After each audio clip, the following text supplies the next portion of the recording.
sequence I do before bed to have more restful sleep. Anytime we open the hips, we're releasing the emotional junk draw of the body, and we're taking all that pressure and that achiness out of our low back. And so this is something really quick you can do in about like 10 minutes before you go to bed. So I usually start with a wide-legged forward fold. You'll take the width of your mat and create as wide of an angle as possible. Then inhale to reach your arms up to the sky, and exhale to fold between the legs. Now you can stay with straight arms, you can use props. Just find the expression that works best for you, where you're feeling that stretch through the groin and the backs of the legs, and then breathe a few deep breaths into it.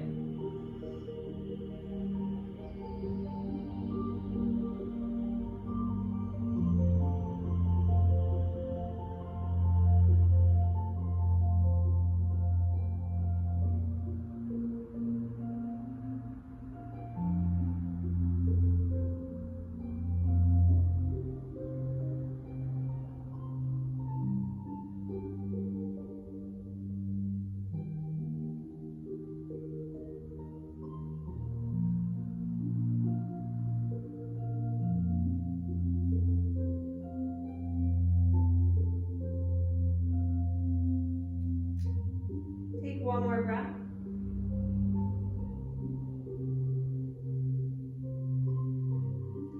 Slowly come on in. And we're going to move to our 90-90. Doesn't matter what leg you start with, because we're going to do both sides. So starting with one of the legs in a 90-degree shape, that'll be the leg that's leading. And that back knee can be to your heel, or you can create another 90-degree shape. We'll inhale to reach the arms up, and exhale to fold over that front shin. If you want to take it into your full pigeon, you can extend the back leg back. And breathe here, a few deep breaths.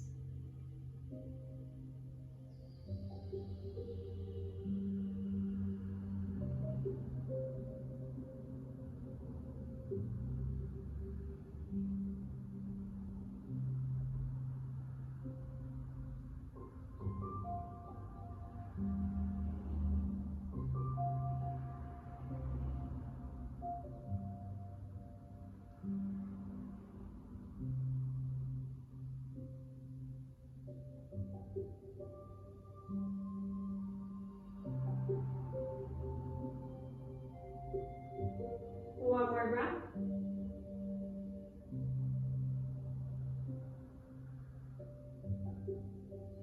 And then slowly rising. If back leg straight, let's bring it in. And then just switch to the other side.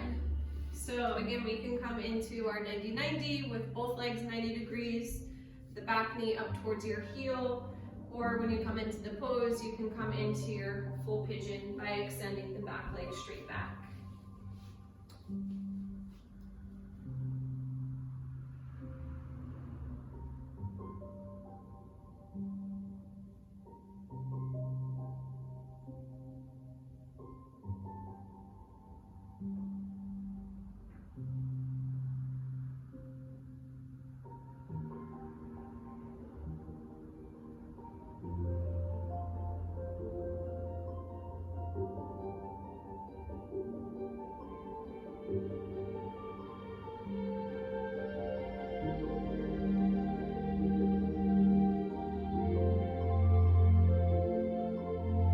One more breath.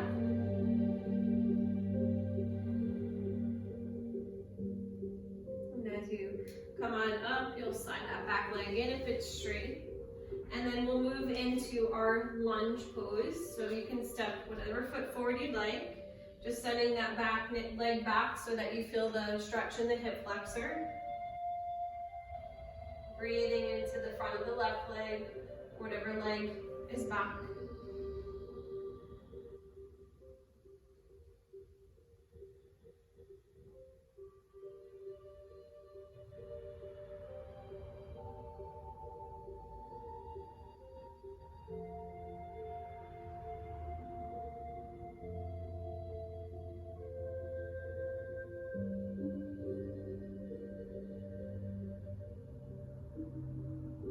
Take it into half split, walking the hands back till that front leg is straight and the back hip is over the back knee. Shoulders back, hearts open. Try to keep that front leg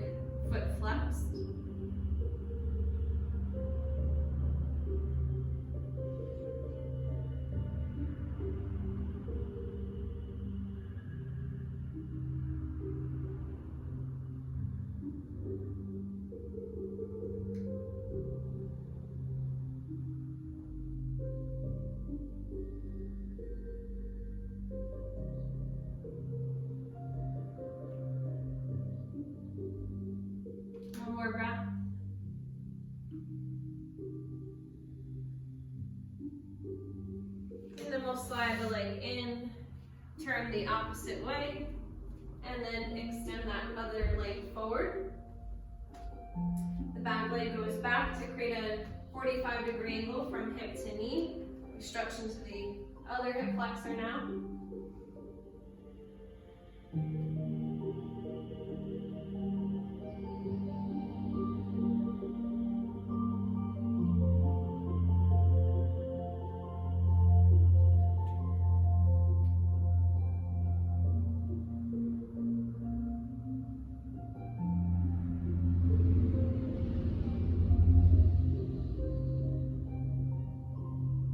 One more breath.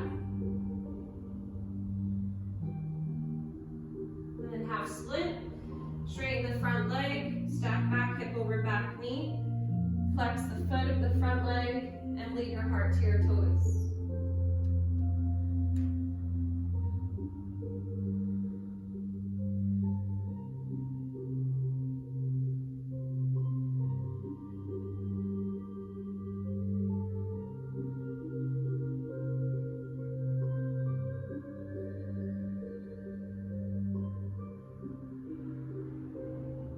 One more breath.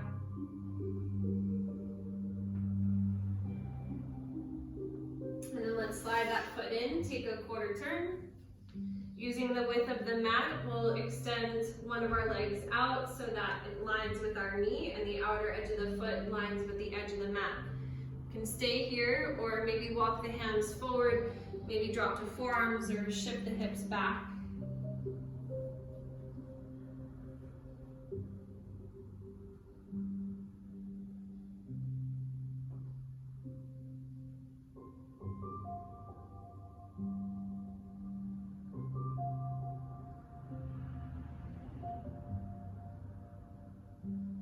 One more breath. Rising to straight arms. Send that knee in and the opposite leg out. Outer edge of the foot lines with the edge of the mat.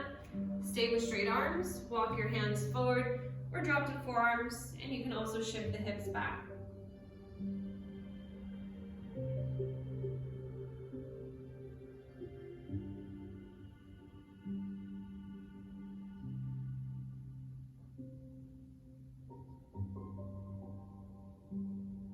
One more breath.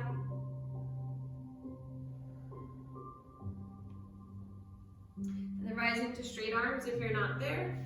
Bring the legs in. And then we're going to move into a side lunge. So you can bring your feet flat and then extend one leg out for your side lunge. If you have Ardha Malasana in your practice, you can flip those toes of the straight leg to the sky and bring hands into prayer at the heart.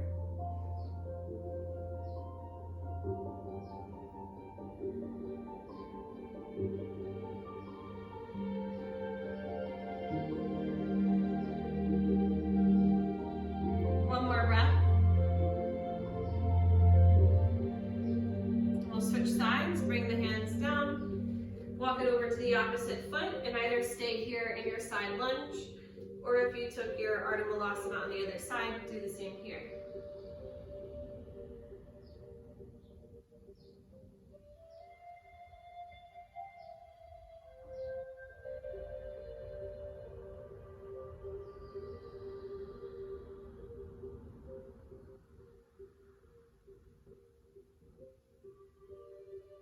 One more breath.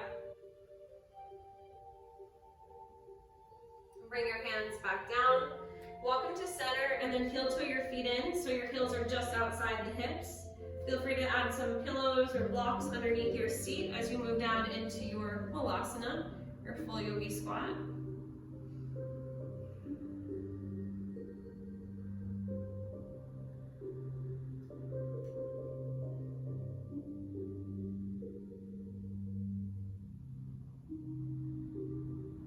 One more breath.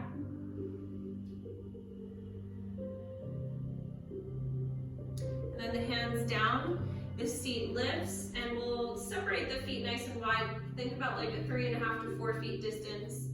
Then walk the hands out for an extended down dog. So it's like the same shape as down dog, it's just that our feet are much further apart.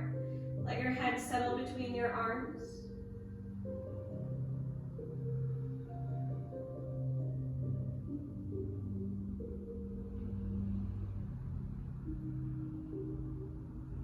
helps to decompress the spine as well.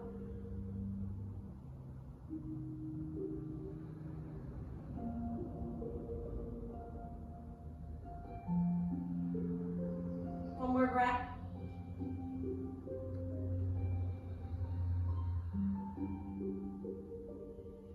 Walking hands below the face, heel toe the feet towards one another. Bend your knees, take peace sign fingers to wrap around big toes. Or if you want a deeper grip, you could bring your entire hand beneath your feet so your toes meet your wrist crease. Then let your head relax, send your hips up, and use your bicep strength to pull the crown of the head towards the earth.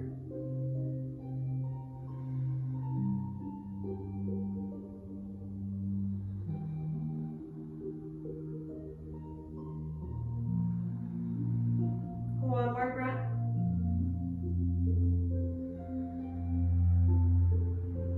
And then rebend your knees, bring your hands to the floor, and then lower knees down one at a time. If you have sensitive knees, you're going to want to pad them up here for our frog pose. Taking your knees as wide as you can, and then turning toes in opposite directions. You can stay with straight arms. You can add a pillow or bolster to support you as you work your way towards the floor. And this one I tend to hold the longest because this is kind of the pose that you work up towards, that you did all that other stretching for. So just find a place that's manageable and soften your neck and breathe.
Give this one 3 more breaths, big, deep, letting go breaths.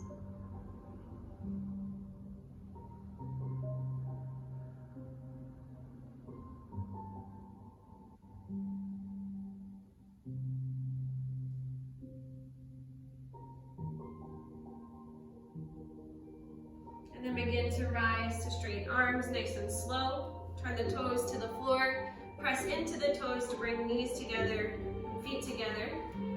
And then just take a few hip circles to feel into everything you just stretched.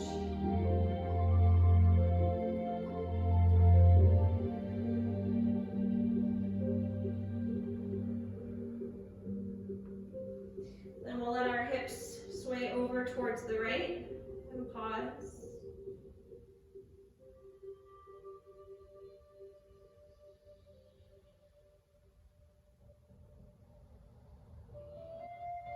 Inhale to center, exhale, hips sway towards the left and pause.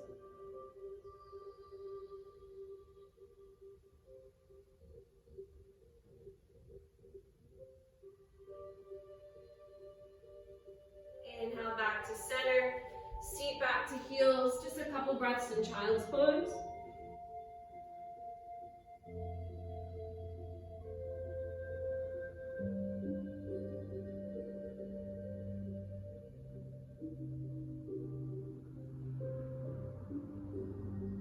One more.